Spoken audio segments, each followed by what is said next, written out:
भाइयों blue lock का नया चैप्टर नंबर 341 आ चुका है, जिसका नाम है चॉइस फॉर द फ्यूचर, जिसके अंदर हमें कुनिगामी, बारो और शिडो के बारे में प्रॉपरली दिखाया जाएगा कि तीनों किस तरीके से गेम के अंदर काम करने वाले हैं। और इस चैप्टर के अंदर फिलहाल के लिए कुनिगामी के बारे में सब कुछ शो किया जाएगा कि उसको किस टाइप की ट्रेनिंग दी गई है एंड उसको फील्ड पर किस तरीके से खेलना है। तो चलिए भाई लोगों शुरू करते हैं। उससे पहले अगर आपने चैनल को सब्सक्राइब नहीं करा है तो भाई तुम लोग चैनल को सब्सक्राइब कर सकते हो। तो चैप्टर की स्टार्टिंग होती है कुनिगामी की ट्रेनिंग करने से, जो कि एक अल्टीमेट फिजिकल कॉम्बैट वॉरियर की ट्रेनिंग होती है। और कॉम्बैट का मतलब ये नहीं है कि कुनिगामी को फील्ड पर फाइट करनी है, मतलब कि फुटबॉल के अंदर जितने टाइप के भी कॉम्बैट यूज होते हैं, जैसे कि टेलिंग, डिफेंडिंग, स्टीलिंग, उन सारी चीजों को कुनिगामी प्रॉपर तरीके से हैंडल कर पाए, उसी टाइप की मतलब की ट्रेनिंग यहाँ पर मिल रही होती है वर्ल्ड कप के पहले। और हमें बताया जाता है कि कुनिगामी को एक मिडफील्डर की तौर पर ट्रेंड किया जा रहा है कि हमें कुनिगामी की फिजिकल एबिलिटी को बहुत ही ज्यादा ट्रेंड करने की जरूरत है, तभी हम लोग उसका गेम के अंदर प्रॉपर तरीके से यूज कर सकते हैं। और हम लोग उसकी पोजीशन कुछ इस तरीके से रखेंगे कि वो एक स्ट्राइकर के तौर पर और एक मिडफील्डर के तौर पर काम कर सकता है। और ये सुनने के बाद आंडी चान भी समझ जाते कि क्यों ईगो ने कुनिगामी को क्यों स्ट्राइकर की बजाय डिफेंसिव मिडफील्डर का रोल दे दिया इस फ्रांस वाले गेम के अंदर। और अब हमें कुनिगामी की मैकेनिज्म दिखाई जाती है, जहाँ पर हमें दिखाया जा रहा है कि कुनिगामी की बॉडी स्टिल फ्रांस के लोगों से मैच किया जा रहा है। मतलब कि तुम्हें बता भाई फ्रांस की टीम के अंदर भाई कितने तगड़े तगड़े स्ट्राइकर से कितने तगड़े भाई डिफेंसिव मिडफील्डर है, तो उन सबको टक्कर देगा भाई साहब कुनिगामी। और कुनिगामी होगा इनकी टीम का डिफेंसिव टैंक, जो कि काम आने पर इनकी टीम को डिफेंस करेगा बहुत तगड़े लेवल पर। और जैसा हमें पता है कुनिगामी अभी तक स्ट्राइकर बन के गेम को खेल रहा था, जैसे न्यू इगोस्टिक लीग में भी वो स्ट्राइकर के तौर पर गेम को खेल रहा था। एंड आज का भाई गेम स्टाइल देखने के बाद जो क्राउड होती है भाई वो पूरी पागल हो जाती है। सभी लोग भाई कुनिगामी के नारे लगा रहे होते हैं, मतलब कि कुनिगामी इस टाइम पर कुछ तगड़ा कर रहा है, जो कि पब्लिक पागल हो रही है। और अब बॉल उड़ते हुए आती है आर्यू के पास, आर्यू बॉल को लेकर आगे बढ़ता है। और अब ये टाइम है ब्लू लॉक के काउंटर अटैक करने का, तो भाई ब्लू लॉक वाले बॉल को लेकर आगे बढ़ते हैं। और अब आर्यू बॉल पास कर देता है ह्योरी की तरफ। और अब सीन दिखाया जाता है हमें इसागी का, जो कि सोच रहा होता है कि जैसा ईगो ने सोचा था वैसा ही गेम के अंदर काम कर रहा है। मतलब कि कारास उनकी टीम का मतलब कि सेंटर अटैक है, मतलब कि गेम स्टार्ट कारासूस होगी। एंड ऐसे गेम घुमा घुमा के मतलब कि एंड पे जो गोल कर सकता है उसके पास बॉल चली जाएगी।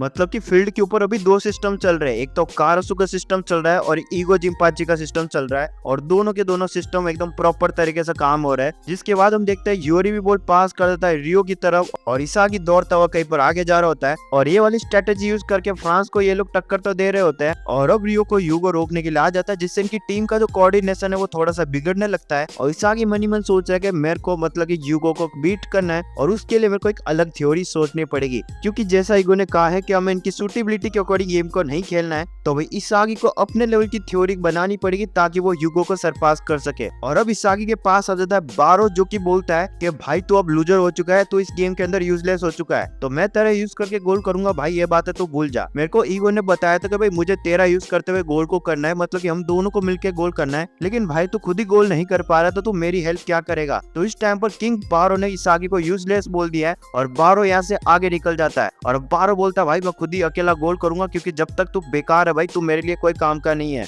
और दूसरी तरफ सीन दिखाया जाता है कारासुगा, जो कि अपने पास्ट के बारे में सोच रहा होता है। वो बोलता है कि इसागी और मैं हम दोनों एक ही साथ पहले खेला करते थे, जब वो ब्लू लॉक के अंदर नहीं आए थे ना, उससे पहले भी वो लोग साथ में थे और दोनों के दोनों स्ट्राइकर बनने के सपने देखते थे, लेकिन हमेशा कारासुगा टीम के अंदर डिफेंसिव मिडफील्डर के रोल पे ही जगह मिलती थी, कभी उसको स्ट्राइकर बनने ही नहीं दिया। इसीलिए वो ब्लू लॉक के अंदर आए, जहाँ पर ईगो जिम्पाची ये क्लेम कर रहा था कि वो सभी को तगड़ा स्ट्राइकर बनाने वाला है। और ये सब सुन के कारासु भी ब्लू लॉक को ज्वाइन करता है। लेकिन जैसे ब्लू लॉक अपने प्रोजेक्ट में आगे बढ़ता है, इसागी ओइची का नाम स्पॉटलाइट में आने लगता है, और कारासु के बारे में उस टाइम पर कोई नहीं सोचा था। कारासु इसी बारे में सोचता है कि इसागी ओइची में ऐसा क्या अलग है जो मुझ में नहीं है। और कारासु ईगो जिम्पाची को थैंक यू भी बोलता है, जिसने भाई कारासु को ब्लू लॉक के अंदर लेके आया, जिसकी वजह से कारासु स्ट्राइकर बन पाया। लेकिन अब कारासु को कई हद तक ईगो जिम्पाची की जो फिलोसॉफी है उससे गलत लगती है, क्योंकि जब से ईगो ने ये कहा है कि हम लोग सेकंड बेस्ट बन के भी टीम को जितवा सकते हैं, तो वो चीज सुनने के बाद कारासु के अंदर कुछ अलग ही चीज हो रही है, जो कि उसे समझ में नहीं आ रहा है। और अब कारासु मतलब कि ये सोच रहा था क्या उसे सेकंड बेस्ट बन के टीम को जितवाना चाहिए, या फिर उसे नंबर 1 स्ट्राइकर बनना चाहिए। और अब रियो यहाँ पर कारासु को बॉल पास कर देता है, एंड जो ह्यूगो होता है ना वो कारासु से थैंक यू बोल रहा होता है, उसे नाइस बोल रहा होता है। तब कारासु बोलता है कि अभी के लिए मेरे को सेकंड बेस्ट बनना ही पड़ेगा ताकि मैं टीम को जितवा सकूं।